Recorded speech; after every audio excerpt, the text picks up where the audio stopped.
സംസ്ഥാനത്ത് തടസ്സമില്ലാത്ത റോഡ് ശൃംഖല നിർമ്മിക്കുകയാണ് സർക്കാർ ലക്ഷ്യമെന്ന് പൊതുമരാമത്ത് വകുപ്പ് മന്ത്രി PM മുഹമ്മദ് റിയാസ് താനൂർ തെയ്യാല ദേവനാർ ബൈപ്പാസ് റോഡിന്റെ ആദ്യഘട്ട പ്രവൃത്തി ഉദ്ഘാടനം ചെയ്യുകയായിരുന്നു അദ്ദേഹം. നഗരത്തിലെ ഗതാഗത കുരുക്കിന് പരിഹാരമാകുന്ന തെയ്യാല ദേവദാർ ബൈപ്പാസ് നിർമ്മാണം ആരംഭിക്കുകയാണ്. ദീർഘകാലത്തെ ജനങ്ങളുടെ സ്വപ്ന പദ്ധതിയാണ്. നിങ്ങളുടെ എല്ലാം അനുവാദത്തോടെ ബൈപ്പാസിന്റെ നിർമ്മാണ ഉദ്ഘാടനം നിർവഹിച്ചതായി വളരെ സന്തോഷപൂർവ്വം അറിയിക്കുകയാണ്. പട്ടണത്തിൽ ബൈപ്പാസ് നിർമ്മിക്കുന്നതിനും ജംഗ്ഷനുകളുടെ വികസനത്തിനും ഉയർന്ന പരിഗണനയാണ് സർക്കാർ നൽകുന്നത്. ജനസാന്ദ്രത കൂടിയ കേരളത്തിൽ റോഡുകളുടെ വികസനം വെല്ലുവിളിയാണെങ്കിലും ജനങ്ങളെ കൂടെ നിർത്തി ഈ പ്രശ്നം പരിഹരിക്കാണ് സർക്കാർ ചെയ്യുന്നത്. തെയ്യാല ദേവദാർ ബൈപ്പാസ് റോഡ് പ്രവൃത്തി സമയബന്ധിതമായി പൂർത്തിയാക്കണമെന്നും മന്ത്രി പറഞ്ഞു. റോഡ് വികസനത്തിനായി ഭൂമി വിട്ടു നൽകിയവരെ ചടങ്ങിൽ മന്ത്രി ആദരിച്ചു.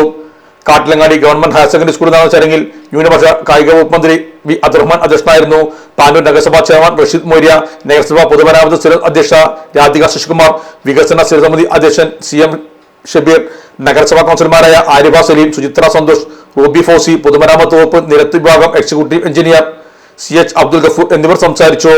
ഇലക്ട്രോണിക്സ് ഗൃഹോപകരണങ്ങൾ വാങ്ങുമ്പോൾ വിശ്വസ്തതയ്ക്ക് നിങ്ങൾ പ്രാധാന്യം കൊടുക്കാറില്ലേ? എങ്കിൽ വരൂ സോഡിയാക് ഇലക്ട്രോണിക്സിലേക്ക്. മറ്റാർക്കും അവകാശപ്പെടാനാവാത്ത 35 വർഷത്തെ സേവന പാരമ്പര്യമുള്ള മലപ്പുറത്തെ ഏക ഷോറൂം. എല്ലാ പ്രമുഖ ബ്രാൻഡുകളുടെയും refrigerator, washing machine, LED TV, മിക്സി, ഓവൻ തുടങ്ങിയ ഗൃഹോപകരണങ്ങളുടെ വിപുലമായ ശ്രേണിയിൽ നിന്നും തിരഞ്ഞെടുക്കാം. കൂടാതെ നിങ്ങളുടെ പഴയ പ്രൊഡക്റ്റുകൾ എക്സ്ചേഞ്ച് ചെയ്യാനുള്ള അവസരവും ഒപ്പം ഏറ്റവും മികച്ച വിൽപ്പനാനന്തര സേവനവും. മലപ്പുറത്തിന്റെ വിശ്വസ്ത home appliances partner Zodiac electronics, traffic circle, Kottappadi, Malappuram.